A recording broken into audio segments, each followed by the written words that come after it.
Good afternoon, everybody. My name is James Szimeth. I'm the International Sales Manager from R-Biopharm. R-Biopharm is a company that manufactures food and feed analytical test kits. We are based in Darmstadt, Germany. And today I'd like to give you some information on allergen analysis and allergen management. So we'll basically be looking at some of the tips and tricks and necessities when it comes to the analysis of allergens and why that is important in order to do allergen management. There we go. So I do hope that all of you can see this, because if not, we have a problem, as this is a pre-recorded video. If you have any questions about this topic, about the topic of allergen testing or food and allergen management, please take some notes. You can send us questions in via email. We will also be attending the Congress tomorrow, which will be the 21st of November. And of course, you will be able to address the questions you have in person and contact me and my colleagues directly there. So to start off, we'll just have a look at the analysis of allergens itself. So here it's very important to understand that allergens are not purified proteins.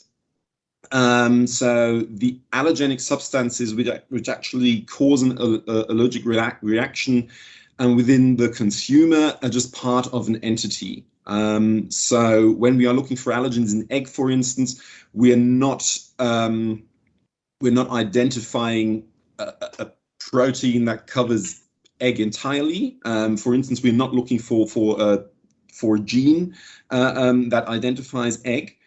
But we are looking for the actual protein that causes the allergen. And we do know that allergens can be present in their native form, so basically in the raw material and in processed food. And this becomes very important when we are talking about the extraction. Native and processed allergens may show a different reactivity, and that's just something important to consider. We'll catch on to that later on when doing our allergen management. And here you can already see what I'm talking about when focusing on food processing. So on the left-hand side, we would have the native protein. And depending on the grade of processing, this protein will change. So on the right-hand side, for instance, we would have a hydrolyzed product, and the protein has been broken down quite considerably, building peptides.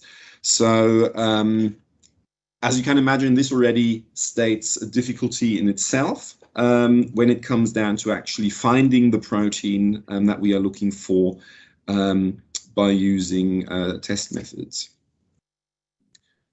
Just another example to make this more visual with cookies in the baking process. So on the left-hand side, you do have cookies that were baked at 120 degrees for 15 minutes. And on the right-hand side, they were cooked with 150 degrees for 15 minutes. And obviously, you can see that the coloring is different. I think all of us have already or may have burnt a cake in the oven, left it in for too long. You can see already on the outside that it has an impact on the food you are cooking or processing, and obviously you will have the same impact on the proteins you are looking for. And for allergen detection, it then becomes important what toolkit you use. So at our R-Biopharm, for instance, when we are talking about our ELISA test kit systems, the reader screen line, we have two different types. So basically the sandwich ELISA, which will catch the entire protein, is used for basically non-processed foods or only lightly processed foods, the raw materials. The competitive ELISA, however, is has the capability of actually looking for peptides. So that would be a test kit that you would use to look for highly processed foodstuffs, or for protein and peptides, the peptides of the protein in highly processed foodstuffs. So the difference here is that basically the test competes with the proteins that already are bound on the plate, and we will see that here. Basically, they compete with the in the binding process with the proteins on the plate, and this causes a weaker signal. So the difference is basically the higher the signal is with sandwich ELISA, the higher the concentration of the allergen is. With the competitive one, the lower the signal is, the higher the concentration is. And this is basically a choice of tool that you will need to make depending on the matrix that you are testing. R-Biopharm also offers lateral flow test kits. These, however, basically are not competitive versions, but here again, a choice of tools depending on what you want to do. So these products, for instance, are ideal for allergen monitoring of production lines, of tools that are used in product manufacturing. So you can basically use them for swabbing to look if your kitchen or your production site is clean. And here we cover the majority of allergens of interest. So basically the big 8. And the same basically goes for the ELISAs. However, the ELISA test kits do have a wider range of application, if you will. So it is absolutely possible that you do take a swabbing sample and then apply that to an ELISA test kit. The question is just, does that make sense? Depending on what you do. Here again, it's just important to make sure that you are using the right tools for your needs at the end of the day. And the same goes for PCR. So we do also offer PCR test kits, and here it's important to understand the difference that we are in the DNA for PCR. We are actually looking for the DNA, and that can have major benefits, but also downfalls on the other side. So, for instance, if we are looking for allergens that basically come from animal products, so let's say milk and egg, for instance, you will have troubles identifying those with the PCR, because the DNA of the milk and the egg can obviously be traced back to the animal. So if you have a positive sample, you will never be 100% sure that you are actually looking or finding the allergen, but potentially traces of chicken or beef, respectively. Which would absolutely be harmless for people suffering allergic reactions from milk and egg, for instance. So you would potentially be having false positives.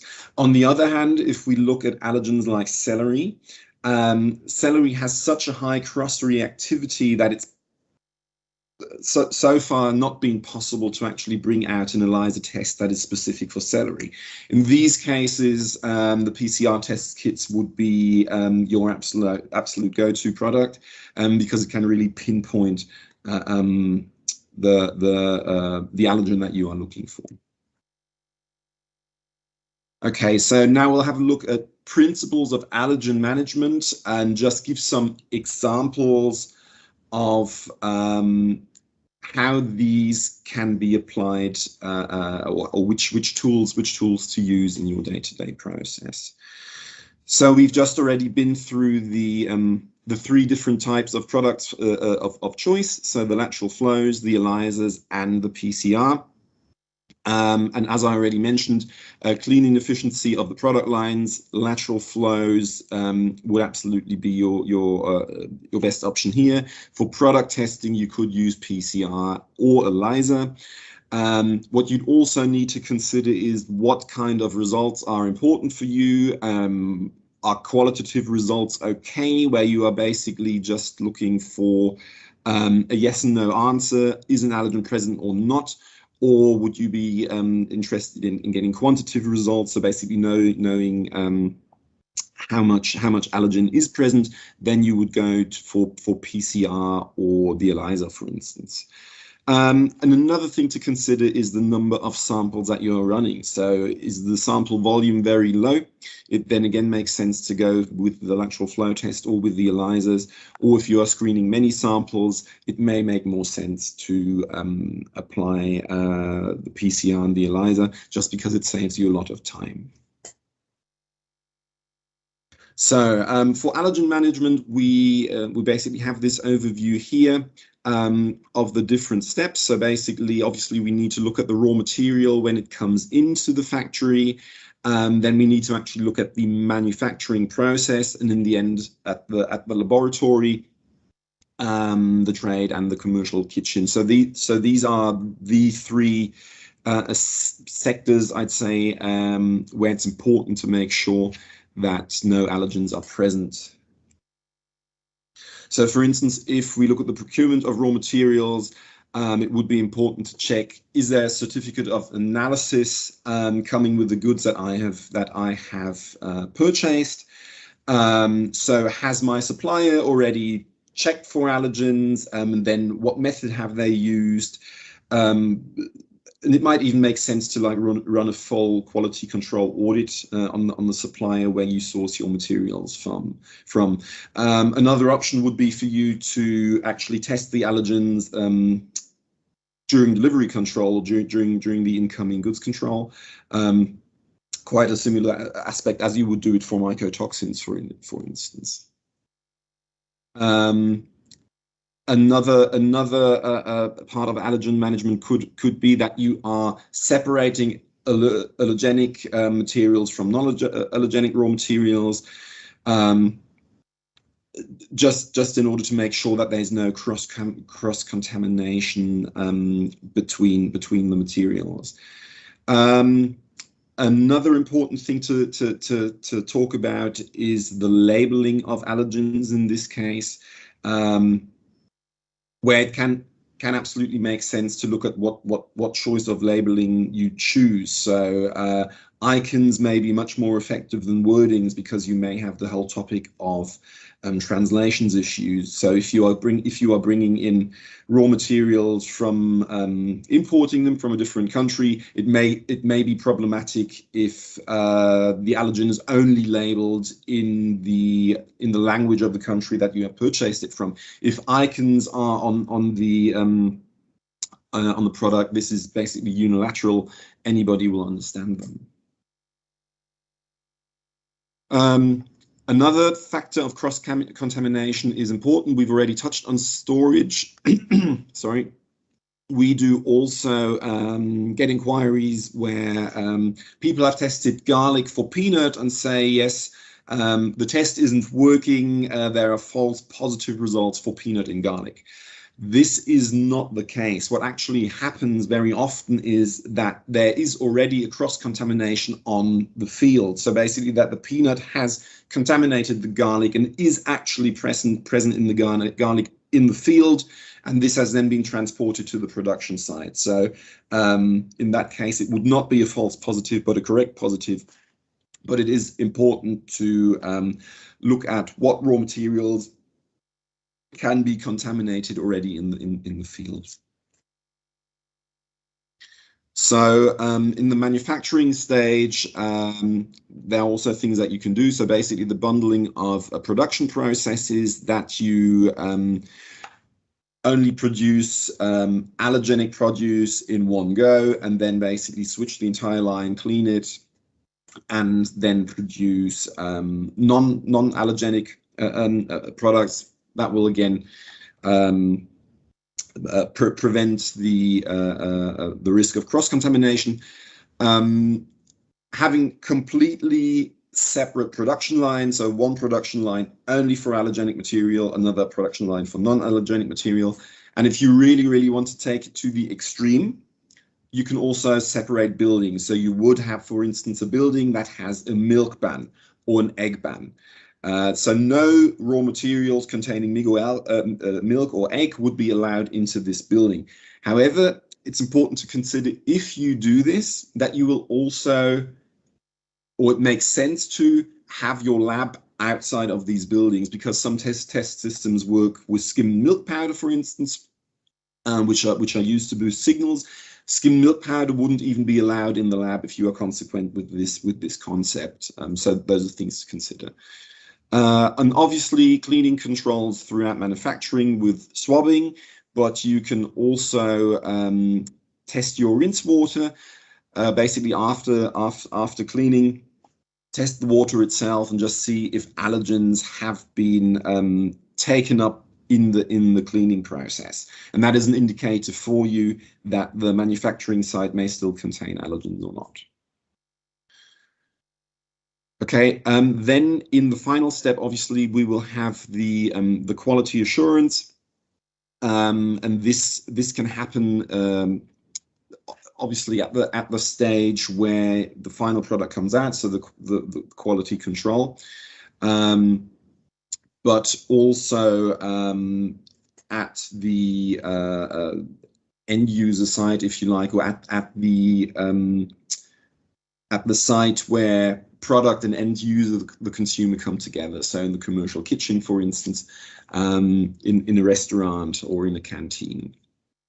And in this case, obviously, you would be taking samples of the final product and then testing that for the allergens. So usually in this case, you would be using ELISA or PCR.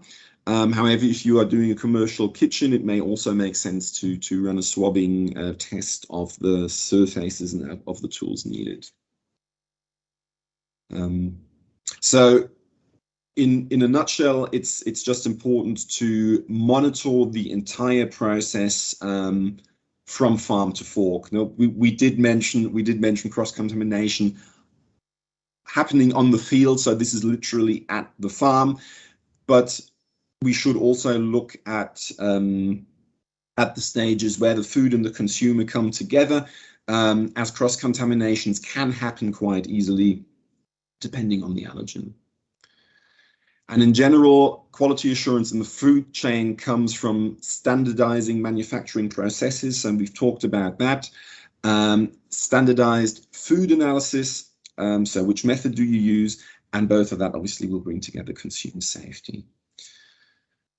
Thank you very much for paying attention and giving me the time to talk about this topic today. As I said, if you have any questions, please take note, and the organizers can forward them to us, but we will also be present at tomorrow's session, the 21st of November, I believe that is correct. Yes, it is. So we will also be there in person, and you'll be able to address us. So I hope you enjoy the rest of the conference, and thank you for having us. All the best. Bye-bye.